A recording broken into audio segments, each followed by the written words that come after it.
Here we go again.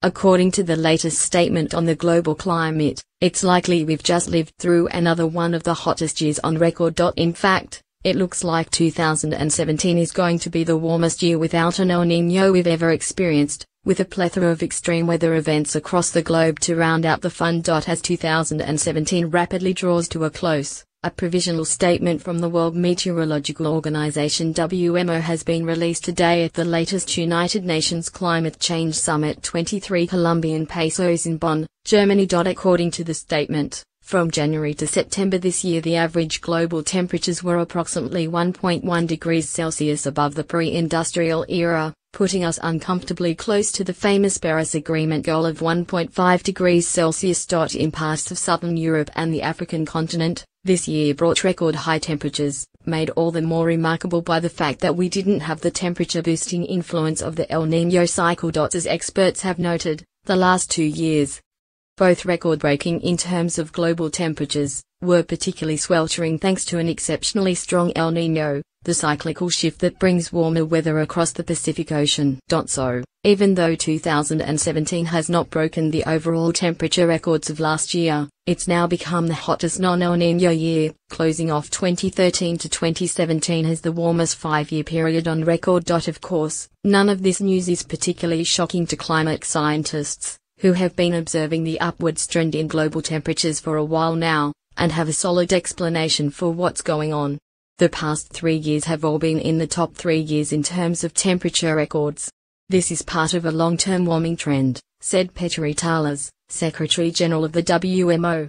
Apart from ever-warming temperatures, this year the world also experienced some unnerving weather extremes, some of them record-breaking in their own right. For example, the North Atlantic had a highly active tropical cyclone season, and 3 major high-impact hurricanes made landfall in the U.S. in quick succession. At 1,539 millimeters, Hurricane Harvey's rainfall and flooding has made history as the largest ever recorded 7-day rainfall for a single event in the mainland United States. Experts have acknowledged that the relationship between climate change and these tropical storms is complicated, but the WMO team has found that it is likely human-induced climate change could be making rainfall rates more intense. Devastating flooding also affected parts of the Indian subcontinent, especially eastern Nepal and northern Bangladesh in mid-August. Meanwhile, Kenya experienced such a severe drought it was declared a national disaster.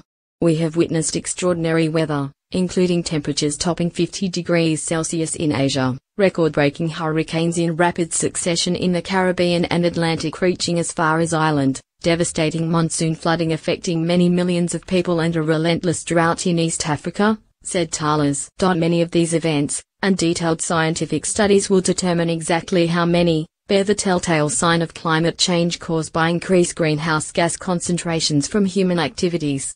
More than just a laundry list of bad weather events, the latest climate statement is one of the documents decision-makers from around the world will be considering at the 23 Colombian peso summit. The good news is that change is definitely in the air, as the world is finally banding together to try and alleviate the worst of what climate change will bring. There is unprecedented and very welcome momentum among governments, but also cities, states, territories, regions, business and civil society, said Patricia Espinosa, Executive Secretary of UN Climate Change, who are hosting the summit. The organizers are hoping that 23 Colombian pesos could very well serve as a launch pad for fast-forwarding ambitious planet-saving efforts across the board. And given the recent news that even the most optimistic goal of the Paris Agreement is still within our reach, we are feeling pretty hopeful, too. After all, the stakes are incredibly high. We only have this one planet to live on. These findings underline the rising risks to people, economies and the very fabric of life on Earth if we fail to get on track with the aims and ambitions of the Paris Agreement, said Espinosa.